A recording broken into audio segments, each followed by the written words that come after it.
আবারও আসলাম আপনাদের মাঝে আপনাদের প্রিয় অনুষ্ঠান জীবনের গল্প নিয়ে।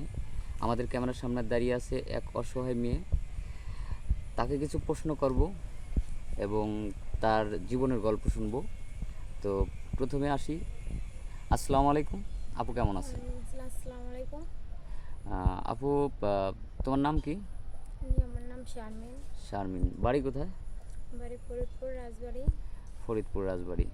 তো আমাদের ক্যামেরার সামনে আসার মূল কারণটা জানতে পারি? মানে আমার জীবনকে অনেক কষ্টের কথা বলতে চাই আপনাদের কাছে।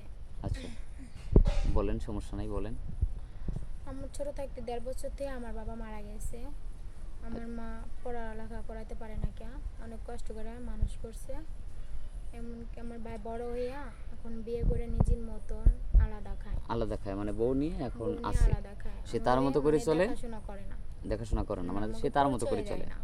সে তার মতো করে চলে, কোনো খোঁজ খবর নেয় না যে আমার একটা বোন আছে, একটা মা আছে, হ্যাঁ, আমরা একটা পরিবার, আমার বোনকে বিয়ে দিতে হবে, আমার মাকে দেখতে হবে, সে এই চিন্তাটা করে না। না।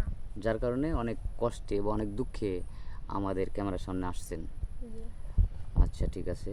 তো যাই হোক, আসছেন, ভালো হয়েছে। আজ পর্যন্ত কেউ আমাদের ক্যামেরার সামনে এসে ভিডিও করে কেউ ব্যর্থ হয়নি, কোনো না কোনো ফল পেয়েছে।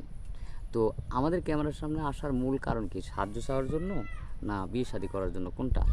বিয়ে শাদী করার জন্য ভালো একটা মনের মানুষ পাইলে বিয়ে শাদী করবো। আমার মার দায়িত্বটা নিল, আমার দায়িত্বটা নিল, তাদের আচ্ছা পরিবারটা আমি গুছায় রাখলাম। কিসের জন্য? ছোট থাকতে তো বাবার আদরটা পাইনি।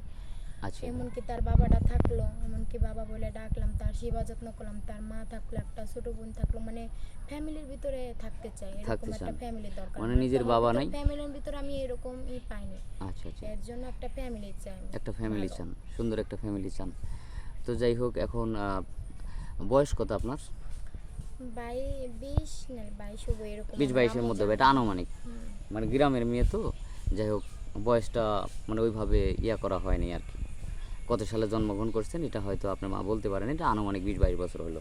আচ্ছা, এখন 20-22 বছর যদি বয়স হয়, তাহলে আপনার মানে স্বামী হিসেবে কত বছর বয়সের হলে আপনার জন্য পারফেক্ট মনে হয়?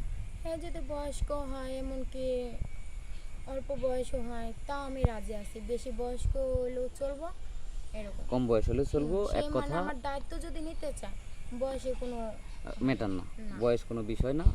তার হচ্ছে মূল কারণ হচ্ছে তা মনটা ভালো থাকতে হবে, জি। যাতে আপনার দায়িত্ব নেয়। আপনার মা আছে, আপনার মা সহ যাতে আপনাকে দেখতে পারে, বা তার ফ্যামিলিরও যদি শ্বশুর শাশুড়ি থাকে, তাদেরকেও নেবেন, মেনে নেবেন, তাদের সেবা যত্ন করবেন, এটাই, তাই না? হুম।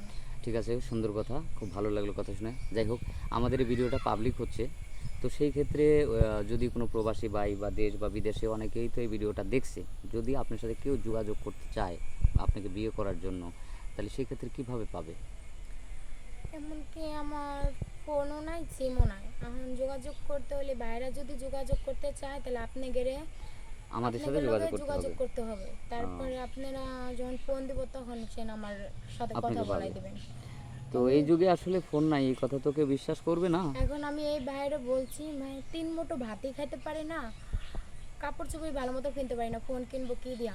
ফ্যামিলি অসহায়, ঝুটে কাজ করে, এমনকি ধরেন 4,000 টাকা মাসে বেতন পাই, খাওয়া খরচই হয় না, রুম ভাড়া দেওয়া হয় না, আমি ফোন কিনবো মানে কিভাবে? সিম উঠামো কিভাবে? মানে খুবই আমার কষ্টে হয়। সংসারটা অনেক কষ্টে চলতেছে, চলতে এরকম। যে রুম ভাড়া দিলে খাওয়া হয় না, খাওয়া হলে রুম ভাড়া হয় না, হুম। এটা হলো মূল কথা, তাই না? যাই হোক, আমরা আর স্কিপ বাড়াবো না, শুনলেন আমার এই দুঃখিনী আপুর কথা। তো যদি কোনো ভাই এই মেয়েকে পেতে চান, তাহলে আমাদের স্ক্রিনে নম্বরটা দেওয়া থাকবে, কেউ অযথা ভিডিও কল দিবেন না। সেই সাথে সুস্থ থাকবেন, ভালো থাকবেন, আপনাদের সবার শুভকামনা করি। আল্লাহ হাফেজ।